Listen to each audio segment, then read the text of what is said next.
All right, today we're back again. As usual, it's me, Chris, and my friend and colleague, Brian.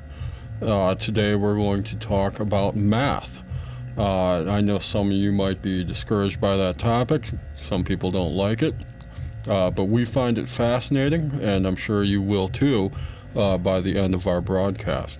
So, Brian, when you think about math, I think about obviously like numbers, things like that. I think about the song 8575301 or whatever, the 8575301, whatever that song is, they were using math. And I'm just wondering what your perspective is on math and numbers and its effect on the world. Well, the way I see it, math deals with like people started using it because they had to. They knew that they had to count. Like there were items in the world, and there was like all sorts of like ideas that like maybe you had one idea, and then you had the second idea, and that would be two, and so it was like 1, Okay. 2, Yeah. 3, 4, 5, 6. Like how many times something happens, you mean, or something? Yeah, like Yeah. you'll have like 3. 3 will be like a number that you'll deal with, and it'll be like you can think of 3 as like 3 people, but also there's 3 ideas. Okay, cool. Okay, so like 3, like the Trinity, you mean? Like almost like Bible kind of stuff or something? Yeah, well, yeah, you mentioned a good point. Like there's different words that you can say with that kind of refer to 3, like triple, Trinity. Trinity, which is Bible stuff, I think. So, yeah, that's Bible stuff for sure. And then there's also like triangle. So tri kind of refers to 3. So there's like different ways that we can think of numbers in those ways, like math. Like also 3, you can put an equal sign next to it, is what they developed over time, and then like maybe like 2 and plus 1 on the other side, and that will equal out to being 3. So there's different ways to like think of numbers. Gotcha. So when you're talking about 3 and tri, are you talking about like Triceratops, like the dinosaur from our previous episode? Yeah, because that dinosaur has 3 horns. It has 2 long horns and 1 short. And the short one's on its snout, I believe. I'm pretty sure if I remember that dinosaur correctly. Yeah, it's that's where that short horn's placed on there. And there's also like, if you think about 2, you can say duo or dual. Or isn't couple though? But couple's not do or duo or like that. It's couple. You know what I mean? It's weird. Yeah, there's that for 2 as well. And like I've heard like maybe like like binary, or like like that can refer to like 2 of something. So there's lots of different ways that we can think about numbers for sure. Yeah, two and couples, and 3 and triples and stuff. But what about 5? I mean, what about the number 5? Well, I always think about with like numbers as well, like the shape like of the symbol for 5. It has like straight line at the top, straight line going down, and then a curvature. That's crazy. Yeah, and I just think that represents 5 in a good way, but like not as good as 4, because 4 will have the triangular shape with 1 line. So the triangle represents 3 plus the 1. Okay. The 1 line on the right of the 4 shape. Right. And then 11 is like just 2 straight lines, which you'd think would be like 1 and 1, but it's actually equals 1 more than 10. So it's like, it's really weird, all these numbers. But so moving on, I just think math really helps out the economy.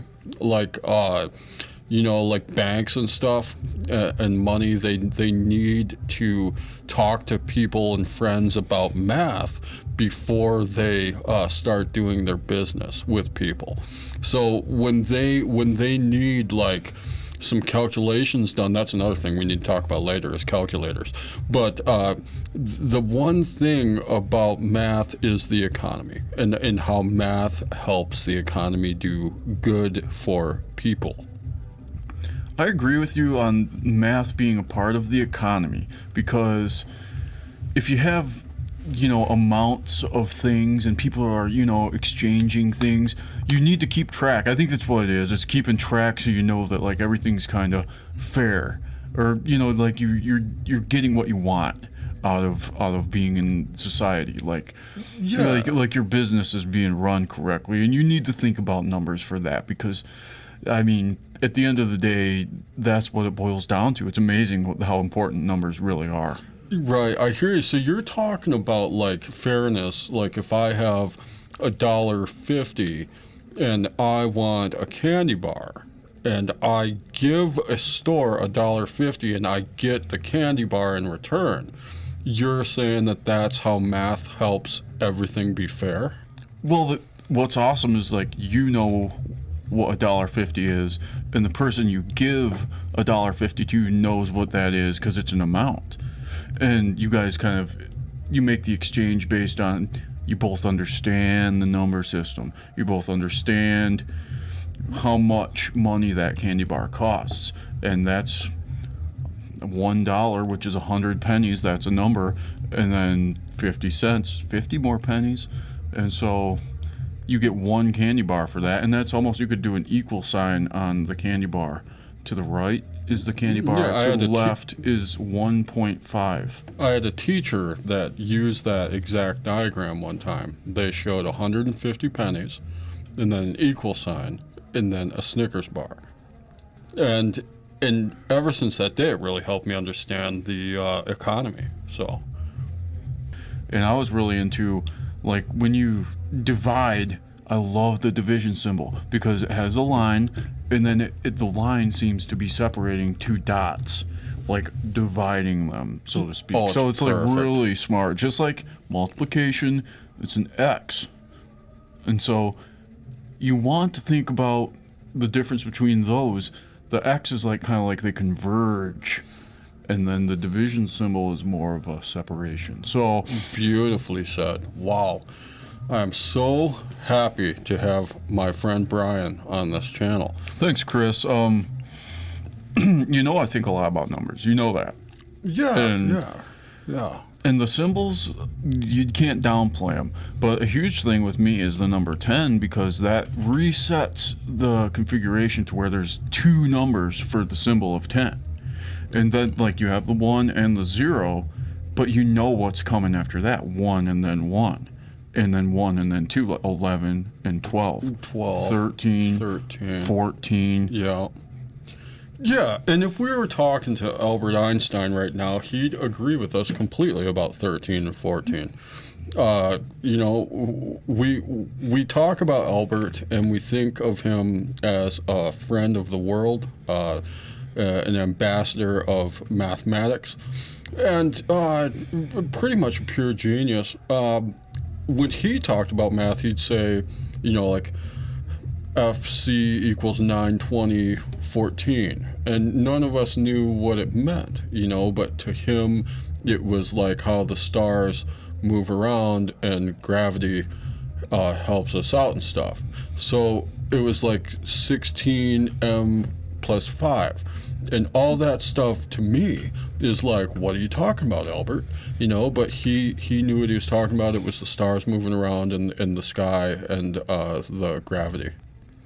And it's awesome that you bring up the letters that he would throw in there, because people don't know this, but you can put in letters in math, and the letters will, I'm not sure what they do, but like you put like 4x, and it's not a time symbol.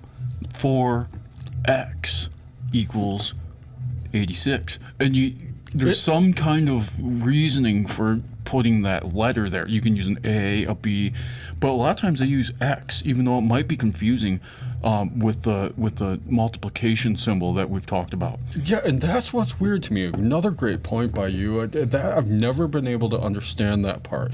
Like, if you have a letter there, if it was like C plus A plus T equals what, I'd be like, it equals cat.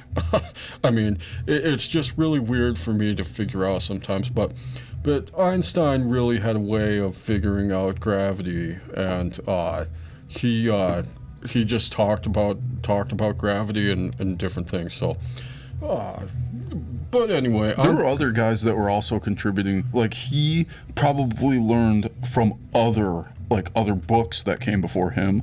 Like, I think back in like ancient times, they had guys that like figured out like fractions. Have you thought about fractions? Because fractions actually like divide up the numbers into like different amounts. You think they were telling Einstein about fractions so that he knew like and understood it, or? Well, yeah, and I heard about formulas that they would come up with formulas like this works when you use the number 4. You know, like you'll use the number 4 and it'll work out that like 2 and 2 will come out of that, or that's a real basic one, but like maybe like with 17, there's other ways of like thinking like 8, 5, whatever else, you know. Yeah, what about like 22569? Like, what does that mean to Einstein? You know, like 946499999. You know, like what would Einstein say to us when I say 426599999? He's probably going to be like, oh, okay, the gravity of Venus, it moves over here during sunset. You know, it's like, it's crazy mind-blowing stuff. Yeah, it's like 333333333. They call those the types of things like exponential. Like 333, like a bunch of threes Tons put of together. threes. Like, and then like 999 or 88888. Yeah, you know, tons of 3s, tons of 9s, tons of 8s. It's crazy. Everything about this topic is so difficult to explain to the average person. I mean, we do our best to let them know about this subject, but math is just, I mean, it's even tough for me sometimes to figure out. well, and we don't even know like what is the largest number.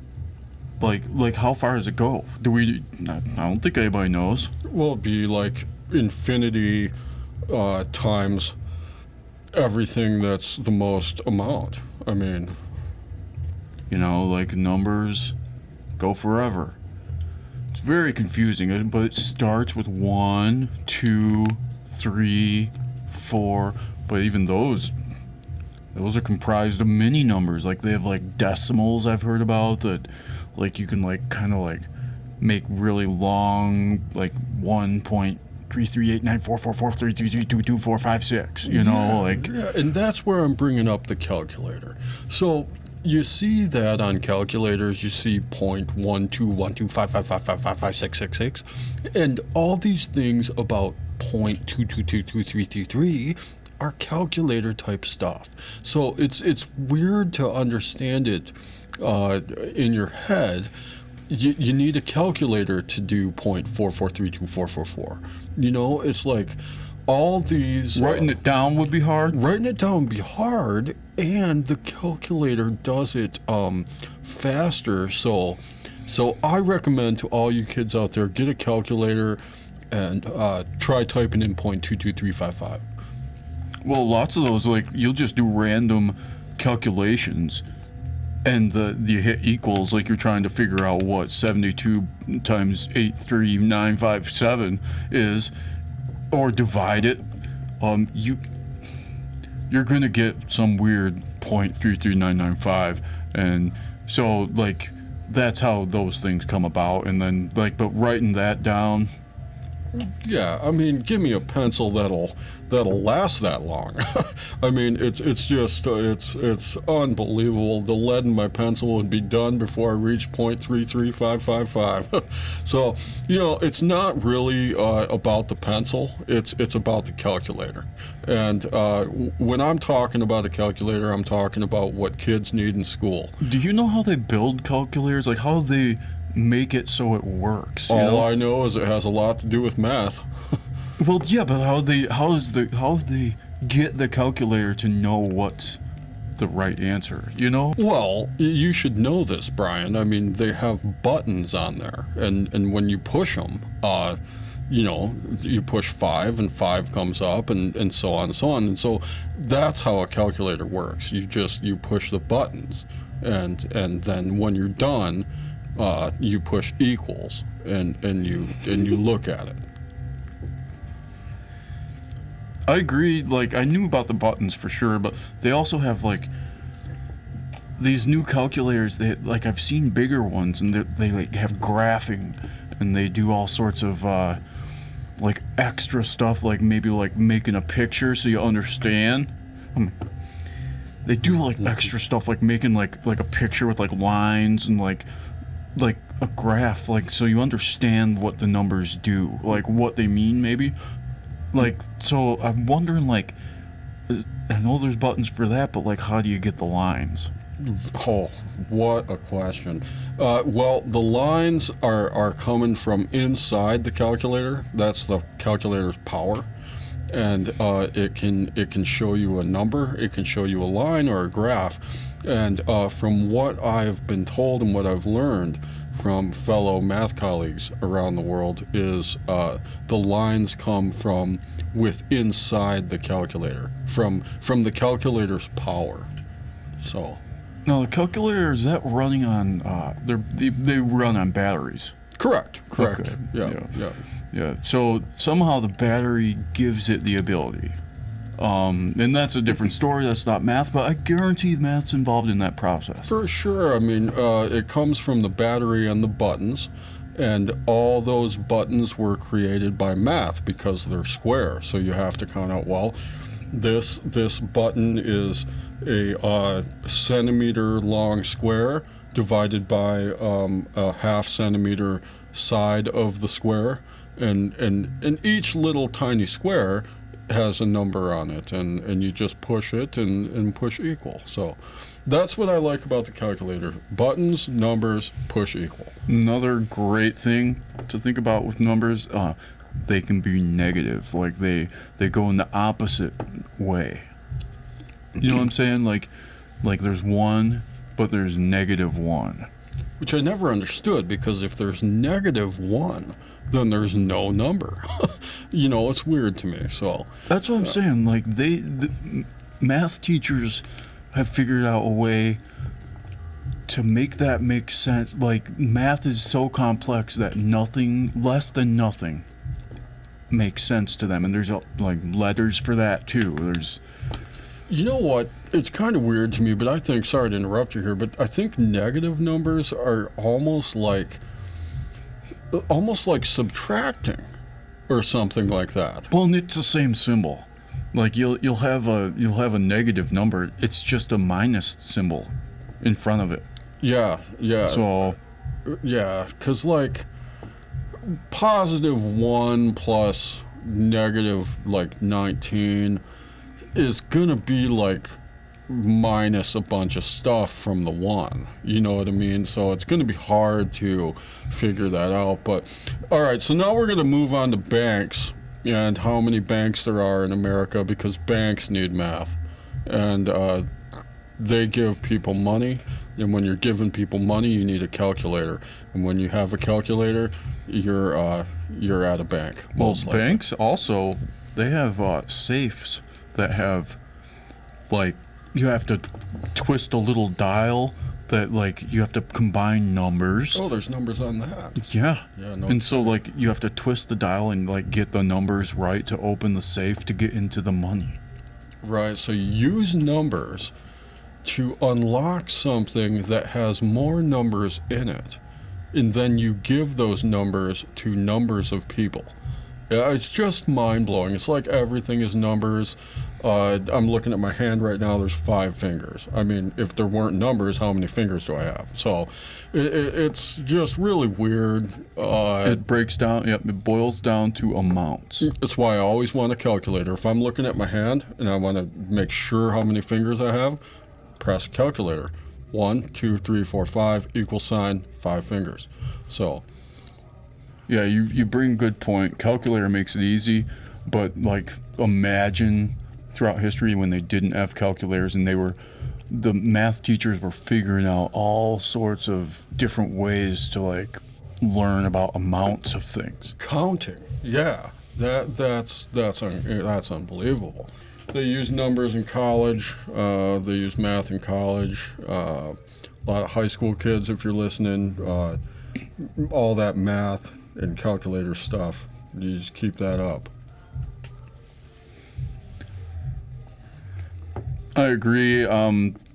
It's obvious that the kids should continue working at math because I know it's really helped me, and I've seen it help you as you've progressed in your math learning. And so I think we've covered most of math, and I think it'll be good to move forward from here with something less serious than math. Yeah, math is a really serious subject. You're right, Brian. But again, kids, school, college, calculators, cash registers. Those are the things that you're most likely going to end up working. A cash register. And Accounts and, like Yeah, bank accounts. And, well, you'll work at a grocery store and need to run a cash register. So it's what I've done, and Brian's done it, cash register stuff. Oh yeah, yep. I've done multiple different types of cash registers, jobs that you have numbers of people on your team. And Yeah, I worked at Carl's Market, and I ran the cash register there, and it's all about math. So what do you say to that, Brian? I think that's a great way to wrap it up, Chris. And I really appreciate the talk today. Yeah, I'm sure a lot of people do. All right, it's the math guys today, and we are out.